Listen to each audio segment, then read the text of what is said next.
Sit. Got it. My name is Adam Goldberg. I am a pet photographer located in Tampa, Florida.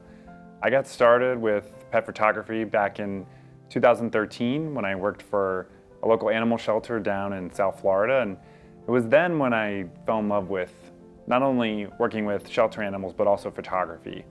Prior to that job at the shelter, I knew nothing about photography. The pets needed better photos to get them adopted, and the photos that were there were just not doing the trick. And I just taught myself through YouTube videos and tutorials online, and I was able to watch a video, go downstairs to the shelter, practice, upload the photo, look at what I had done, try again. And when it started turning into amazing photos and getting these dogs adopted, it was so rewarding, and I knew that what I was working on was making a difference.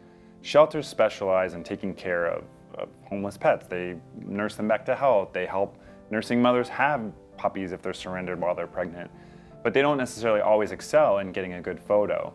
Sometimes they're getting in transfers of 25 to who knows how many dogs at a time. And to try and get that many photos as they're coming into the shelter when they're scared and nervous is almost impossible. So they just take an intake photo to have some sort of documentation. It's usually from a tablet or a webcam, and it's in the clinic. It's just for a documentation reason. Sometimes those clinic or intake photos make it to the website.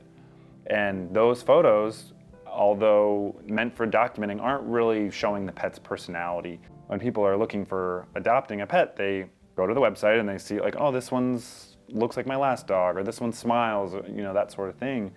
And being able to show them as like an actual pet and not like damaged goods is really important to us. So if we can teach someone how to take a better photo of a shelter pet, whether it be with professional lighting or a cell phone with no lighting, you can really get a good photo if you just take your time, know some tactics, and really dedicate time to spending time with these animals and getting a good photo of them. So I worked at the Humane Society down in South Florida for a few years and decided it was time to move on, and actually moved to Tampa where I live now and took a corporate job in marketing. And when I realized I was doing marketing for the sake of earning someone else money, it felt kind of gross inside. I had worked at the shelter and I was like using my marketing skills to raise awareness for pet adoption and raise money for the shelter, and it was really rewarding.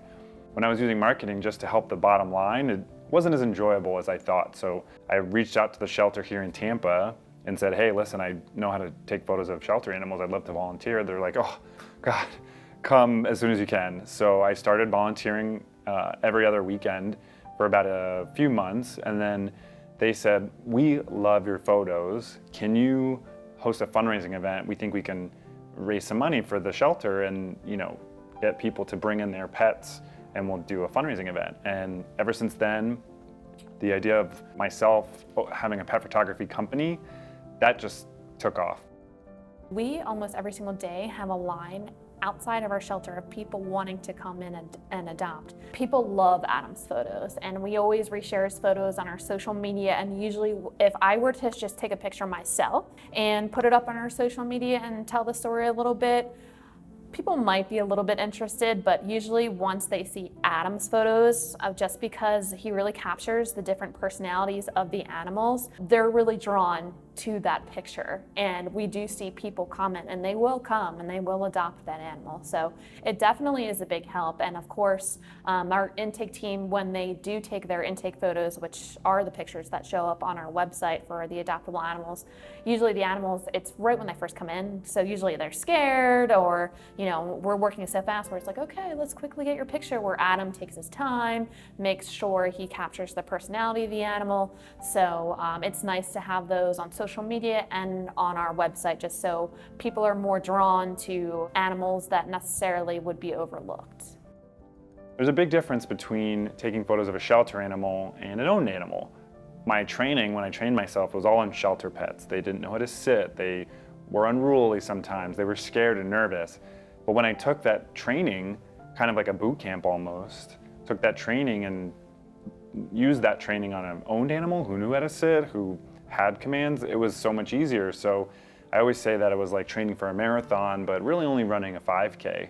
So we have 2 dogs of our own, and luckily I was able to practice on them, and they got so used to my tactics of using treats and making noises and putting them on platforms that they just know exactly what I need them to do. So before we had our studio, we would use our home, and B, one of our dogs, actually both dogs really, whenever they see our equipment come out, they just know what to do because we practice so much with them.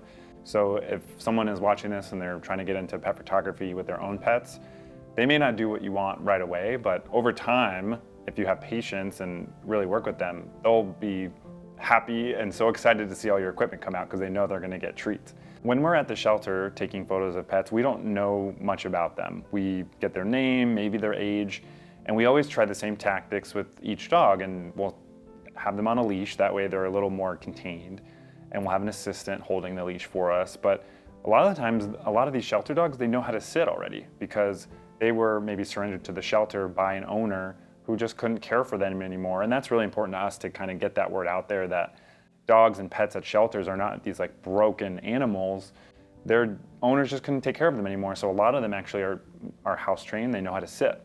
And it's so rewarding for us to see these shelter animals who don't know where they are, they're scared, they're nervous, and they know how to sit. And then they start engaging with us and they trust us, and that's how we're able to get a good photo of them, is that we build up that trust. So it's really important to us to kind of get the word out about quality pet photography because shelters specialize in taking care of homeless pets. They nurse them back to health. What we like to do is when we share our photos online, we'll post a before and after. So we'll post their intake photo, and then we'll post the photo that we take. And the majority of the time, the photos are such a big difference between their intake photo, maybe taken 3 days earlier, to our photo where they've had time to get comfortable, or they trust us, so they're giving us a nice smile and we've helped them sit. It is so rewarding to see the before photo and the after photo next to each other. The idea of not only getting these individual animals adopted, but every other week that we go, just promoting the idea of pet adoption is a big mission for us. So when we're able to share these adoption photos online, not only are we getting a lot of shares by people being nice, but we actually get people that have conversations on social media like, oh my gosh, is this dog still available? I'm gonna go to the shelter right now. So there have been times where we see that interact with the people posting, and we'll say, hey, let us know if you go. We'd love to kind of do a follow-up. And that's happened a few times where we'll post the photos and family members or friends will be having a conversation in the comments of these Facebook posts. And it's worked out a few times where, you know, the pet is adopted directly and I could see it online, and it's so rewarding.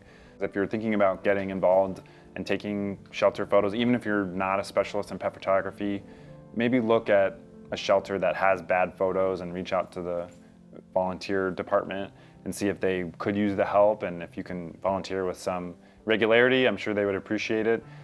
You don't have to initially go out to a shelter. There's a lot of rescues out there that are home-based foster networks that don't have a facility, that foster animals tend to live in other people's homes for a long period of time, and the only way people are going to see them are photos online.